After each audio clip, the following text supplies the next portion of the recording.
God. I don't want to lose God again. I don't want to lose. Hi everybody, welcome to my channel. My name is Doyne and you're watching Miss Doyne J. Today I am going to be talking about 4 misconceptions about natural hair. You might see me with my weave today, but underneath here I have type 4C hair that is cornrowed back into 2 giant cornrows. So I am very qualified to talk about the misconceptions about natural hair. I've been on a natural hair journey on and off since 2012 or 13 or so. No, I'm gonna say like 2012. So at like various times I've gone natural, relaxed my hair, cut it and went natural again, relaxed my hair. I think I've done it like 2 or 3 times, but since like 2015 or 14, yeah, I want to say, no, since 2014 or 15, I've just left my natural hair as is, and I haven't always taken care of it, but I haven't relaxed it again. Since 2015. Yeah, because I did like a pixie cut one time. It was real cute, y'all.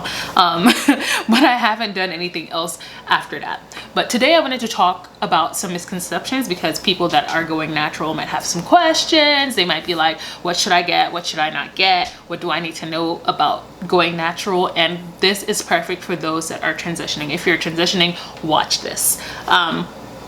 So the first misconception is like, you're gonna hear a lot about shea butter and you're gonna be like, what is this thing? I've used shea butter before. Like, I have this lotion that has shea butter scent and it's mixed with coconut and it's so lovely.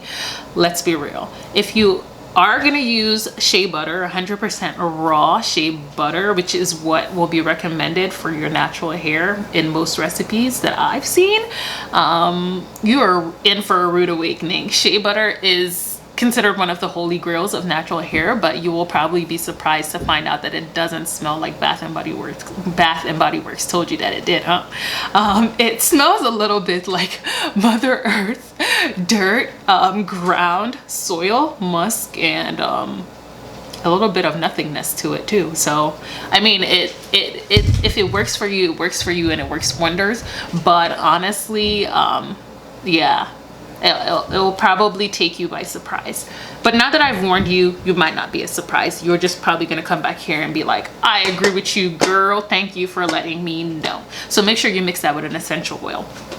The next thing that you wanna know is that when you're picking out products for your natural hair, just because it promises to make your natural hair longer, stronger, less brittle, or it says something about how long they've been in business, don't believe it. You're gonna have to try products out. I agree with you, but don't just go to the store, drop everything into your cart and be like, yeah, well, it said that it's gonna do this. Rude awakening again. These people are marketing. They're trying to make money. It's a business at the end of the day, and no offense, I'm so totally business minded and I can completely understand where they're coming from, but for you as the consumer, it's really important to know that your dollar is worthwhile and it goes a long way. So maybe try one product at a time and don't be too disappointed if you buy a product and it's not working the way that it was promised to work. I mean, that's just part of life, right? We buy things and then we find out that it doesn't really work. The third thing that I have is that just because it worked for a hair influencer doesn't mean that it's gonna work for you. It's important to keep this in mind because a lot of us, when we're going through our natural hair journey, we're gonna come on YouTube, we're gonna watch a bunch of people talk about hair, they're gonna show us tutorials, and a lot of times we run to the store, buy exactly what they bought, and then use it, and then find out, oh, you know what? Mine does not look exactly how theirs looked. And it doesn't necessarily mean that you're a failure. I mean, in my case, it definitely did, because I don't know how to do nothing. But it doesn't necessarily mean that you're a failure. It just means that maybe those products that they use don't work exactly like it works for them on you.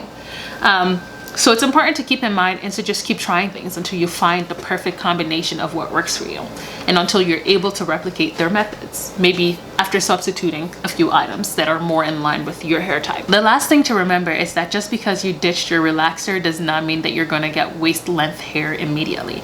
And this is not to be pessimistic, but it's true. A relaxer is one of the things that might have affected some of our hair growth, and for some people they didn't even experience anything negative with the relaxer, except from like maybe the chemical burning and itching or whatever it might have been. But just because you're natural doesn't mean that your hair will automatically just flourish on its own. It's the time and the work and the effort that you put in, but it's also important to remember that genetics play a role. You might do everything perfectly and your hair might be healthy, but it might not have, you know, it might not end up being long waist length hair, but that doesn't take away from the health of your hair. So those are my common misconceptions about natural hair. And I'll probably share some links to the products that I like to use that have worked for my type 4C hair. As you know, there's really limited information about type 4C hair, so maybe I'll come on more and talk about that. But the journey is interesting, it's exciting, there's so much to learn, and I'm sure you're gonna flourish, especially after watching this video. So thank you for watching it. Make sure to hit the thumbs up button and subscribe to my channel. Can't wait to see you on my next video.